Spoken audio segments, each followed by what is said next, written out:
اعوذ باللہ من الشیطان الرجیم، بسم اللہ الرحمن الرحیم۔ سب دیکھنے اور سننے والوں کو میری طرف سے با ادب السلام علیکم ورحمۃ اللہ وبرکاتہ۔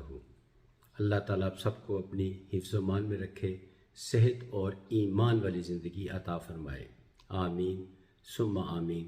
میں چاہتا ہوں کہ جو چیزیں میں اپنی روزمرہ زندگی میں کرتا ہوں وہی چیزیں آپ لوگ بھی کریں۔ میں کوئی خاص کام نہیں کرتا، لیکن کچھ میری عادات ہیں بچپن سے، تو میں چاہتا ہوں آپ بھی شروع کریں، آپ کو بھی اس کی عادت پڑے اور دنیا اور آخرت اچھی ہوگی انشاءاللہ تعالی۔ ایک تو یہ میری زندگی میں کبھی کوئی ایسا دن نہیں گزرا، ہاں اگر میری کوئی سرجری ہے، بیمار ہوں، ہاسپٹل میں ہوں یا لانگ ٹریول میں ہوں تو کچھ کہا نہیں جا سکتا، لیکن تب بھی میں ممکن ضرور بنا لیتا ہوں۔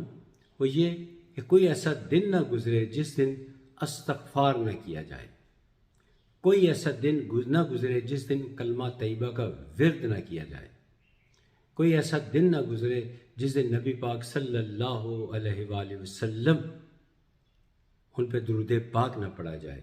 یہ عادات ایسی ہیں جس کے فائدے ہی فائدے ہیں۔ بعض روایات میں ملتا ہے کہ بعض اصحابہ کرام ایسے تھے جو نماز پڑھنے کے بعد دعا کی بجائے درود پاک ہی پڑھتے رہتے تھے۔ آپ اندازہ اس کی اہمیت کا اندازہ اس بات سے لگا لیں کہ اصحابہ اکرام نماز پڑھنے کے بعد درود پاک ہی پڑھتے رہتے تھے۔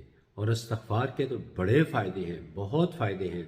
چہرے پہ قدرتی نور آتا ہے،